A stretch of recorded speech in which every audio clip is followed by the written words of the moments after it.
E já apresentando também mais um convidado que nós temos hoje aqui no 3 em 1, o educador financeiro Raul Sena. Raul, muito boa tarde para você. Obrigada pela sua participação aqui conosco no 3 em 1. Boa tarde, obrigado novamente pelo convite, um prazer revê-los aqui, vamos comentar que vai ser bacana. Vamos sim, já vou começar até com você, inclusive, para você já te dar as boas-vindas. Bom, o governo federal, então, na semana passada apresentou uma série de pacotes ali, medidas que pretendem e que vão definir os cortes de gastos do orçamento da União, anunciado pelo ministro da Fazenda, Fernando Haddad. Foram mais de 40 dias ali de expectativa do mercado financeiro, o mercado que esperava cortes ali de gastos, mas o ministro da Fazenda, Fernando Haddad, surpreendeu com outro anúncio, inclusive, né, uma reforma da renda no anúncio, uma mistura ali que acabou deixando o mercado financeiro bastante mal-humorado, né? Ele aproveitou, na verdade, o momento de TV ali para fazer uma transmissão um pouco mais para a população, né? Falando do ponto de vista interessante, olha, aqui é a isenção para os 5 mil, e aí depois aproveitou para detalhar alguns pontos, né? Então ele foi batendo ponto a ponto ali, o que seria, reformas realmente com o que mexeria no que importa para o trabalhador ali do ponto de vista negativo, ele deixou para falar mais por escrito, deixou para conversar mais com o mercado financeiro e abalou, né? Porque você fala, olha, a gente está esperando para fazer um corte de gastos, ou seja, estamos aqui falando, olha, vamos parar de gastar, eu vou te falar daqui 40 dias com o que eu vou parar de gastar. E daí, no dia que chega a data, você fala, não, acabei comprando uma televisão nova. Então, parece que não vai muito de encontro com a ideia de corte de gastos, né? Foi por isso que o mercado financeiro reagiu mal a princípio aí. E agora a gente está conversando, vi aqui agora a gente falando um pouco sobre o Arthur Lira, né? Dizendo que não vai avaliar isso agora. E o governo nem pretendia que esses primeiros, que essa isenção dos 5 mil caminhasse rápido também, né? Porque vamos combinar que se isso fosse aprovado, não que foi uma tentativa, mas se isso fosse aprovado agora, o governo estaria contratando inflação, ou seja, mais dinheiro na mão das pessoas, a gente teria mais inflação para ainda esse período. Então o governo deve querer usar isso como uma prática eleitoreira, mais próximo da eleição. Então essa coisa toda, o Arthur Lira não está mexendo agora, etc. Isso é até interessante para o governo, né? Quanto mais tempo isso puder esperar para passar e agora colocando isso no colo de outra pessoa e não na responsabilidade do governo em si, melhor para o Haddad nesse momento, né? Então acho que está tudo caminhando conforme o governo gostaria nesse sentido. Eu tenho uma opinião de que eles estão fazendo uma coisa estratégica. Foi de fato, na sua opinião, uma estratégia anunciar essas medidas todas juntas, ainda que a isenção do imposto de renda fique só para o ano que vem? Com toda certeza.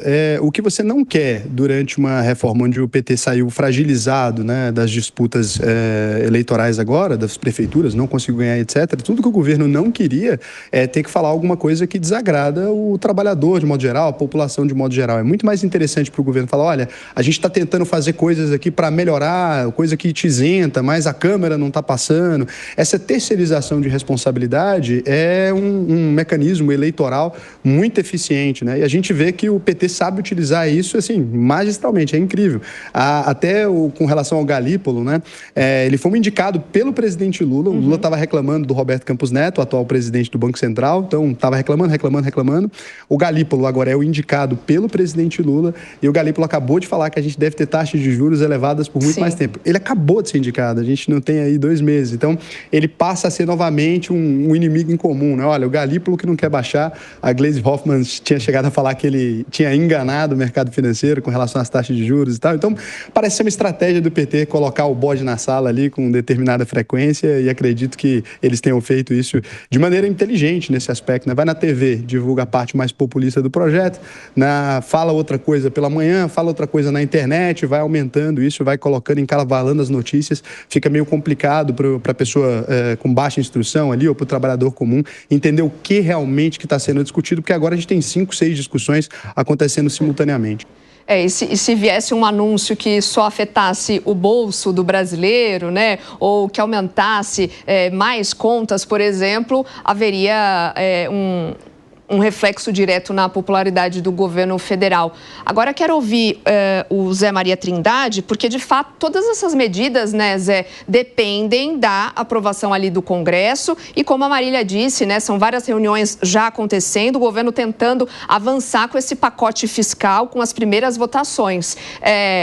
Será que já é hora de fazer isso? Já é hora de acelerar esse processo todo, né, com tamanha complexidade e vários debates já acontecendo com essas medidas que foram anunciadas todas juntas?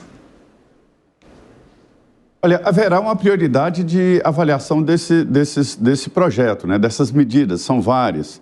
E a gente tem certeza de que haverá mudanças. Nós conversamos com parlamentares, inclusive a oposição está apresentando um pacotão paralelo, ou seja, uma ideia diferente do governo para fazer os cortes. A conclusão que se chega politicamente é de que desnecessário é o gasto do outro ministério, o meu não. As reações são muito grandes. O presidente Lula foi procurado por empresários, representantes aí de grandes empresários que mostraram ali dificuldades realmente para aumento de impostos e aumento de arrecadação. Os militares também, os comandantes das forças e o ministro José Múcio da Defesa estiveram com o presidente Lula e mostraram ali que é preciso fazer uma mudança de uma forma mais branda, né? Uma fase de transição maior para as aposentadorias dos militares e fim de pensões, assim por diante. Então, é um debate em andamento e ficou a impressão de que havia um bode. Aquela história de colocar um bode na sala, aí quando tira o bode, a sala fica muito maior, muito mais cheirosa. Então, o bode era essa história do imposto de renda pessoa física que ficou para o ano que vem. Provocou instabilidade no mercado e muitos dizem por aqui que existem ali reflexos que não voltam mais, sabe? Que o dólar pode não recuar, dificilmente vai recuar, a inflação também e a tendência de alta dos juros. Ou seja, há uma certa desistência com a saúde fiscal do Brasil.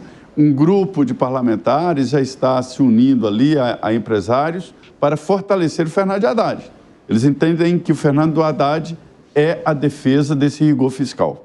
O mercado ainda, de fato, está digerindo todo esse pacote fiscal e também de isenção do imposto de renda. E você falou do dólar. O dólar, mais uma vez, fechou a sessão dessa segunda-feira em alta, se mantendo acima do patamar de R$6. E pelo que os economistas, né, têm conversado esses últimos dias, têm dito, né, você prever como o dólar vai se comportar é até injusto para os economistas, mas pelo que a gente tem visto, esse patamar de 6 só vai aumentar daqui para frente, né, Raul? Então, o dólar, né, ele tem a função de ser a moeda corrente do mundo para negociações e a segunda função que é fazer economista errar, né? Então, qualquer previsão acerca do dólar sem dormir com o Donald Trump ou com o Lula nessa noite é muito complicado de ser feita, depende de uma série de fatores assim. Agora, não ajuda, né? A gente acordou hoje com a informação, a gente já tinha todos os problemas internos, etc. A gente acorda hoje com a informação do chanceler da Rússia que a ideia de criar a moeda dos BRICS era coisa nossa e o Trump tweetando que vai tributar em 100% os países envolvidos nessa ideia, né? Então, acaba que quando as coisas aqui internamente já estavam indo para um ponto mais basal ali, o pessoal acostumando com aquilo, olha, ficou para discussão, ainda vai passar na Câmara, lá para 2025 a gente vê isso, quando as coisas foram colocando pano quente ali, a gente vem com essa descoberta agora do chanceler russo que o Lula deu a ideia, né? Ele falou claramente que o Lula foi que deu a ideia e aí acaba acontecendo essa relação toda lá fora. Eu concordo muito com o Zé Maria Trindade aí, acho que o Haddad, ele tem sido um ponto focal mesmo, o mercado financeiro tem determinada fé nele ali, porque acreditam, né, que qualquer outro indicado pelo Lula poderia ser bem mais complicado, então o mercado financeiro tenta até dar uma segurada, falou, não critica tanto o Haddad não, que talvez fica pior, acho que é mais ou menos isso. Raul, o Gustavo Segré quer te fazer uma pergunta, tá? Raul, boa tarde. Nós temos o dólar como um bem intransável, oferta e procura. Temos superávit comercial, 60 e alguns bilhões, investimentos diretos do exterior, 60 e alguns bilhões. Estamos com oferta de mais de 120 bilhões de dólares, porém o dólar não aplica essa realidade de oferta e procura, porque temos oferta, porém a taxa de câmbio está subindo e desvalorizando o real. Isso claramente é uma questão política, na minha opinião, mas podemos concluir que o arcabouço nasceu há 2 anos e morreu agora com essa PEC? Realmente o dólar, né, ele passa por uma relação de confiança. Então, não dá para a gente basear o dólar em qualquer outra coisa que não seja a realidade política do Brasil, como você disse, do momento. E ele é uma fotografia, né, ele não é um vídeo. Você faz aqui uma fotografia desse momento específico, olha, como é que tá? A gente tem uma chance de ter uma crise ali com os Estados Unidos nesse momento, uma sanção. Não vai acontecer, ou vai, não importa. Existe essa chance de ter uma sanção. Existe essa ou outra relação ali complicada.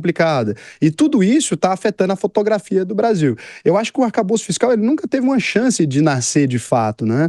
Ele foi uma ideia. Ele simplesmente foi assim, olha, a gente vai fazer isso aqui, isso aqui, isso aqui. No momento da divulgação, já estava todo mundo falando, olha, isso é inviável, muito provavelmente não vai acontecer dessa forma que o governo está dizendo. E o Haddad falando, não, vai dar. Lá na frente a gente conversa e ajusta. Lá na frente a gente conversa e ajusta. E agora a gente chegou mais uma vez no lá na frente a gente conversa e ajusta de novo. Então, assim, essa confiança nas capacidades do Brasil de realmente honrar esses compromissos, de controlar as contas públicas, ela está fragilizada. E quanto mais a gente vira manchete negativamente lá fora, pior fica essa confiança, pior fica o apetite de risco dos investidores. A gente tem visto todo mundo migrando para uma renda fixa, até investidores internos e até para fora do país. Eu nunca tinha visto tanta notícia de gente falando, olha, vou imigrar, né, vou sair do Brasil. Tanta propaganda. Tem cursos agora de gente vendendo como sair do país. Então, assim, a gente está numa relação que se até o brasileiro ele está desconfiado, pelo menos metade da nossa população, a gente pode dizer assim ainda, se pelo menos metade da nossa população está desconfiada, você imagina lá para o investidor estrangeiro que ouve só a conversa, que ele ouve só a boataria e a pior boataria possível, que são só as manchetes, né? Eu acho que a gente está passando por uma crise de confiança e o dólar reflete isso.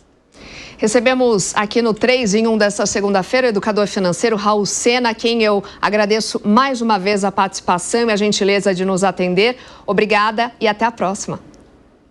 Muito obrigado, gente. Até mais.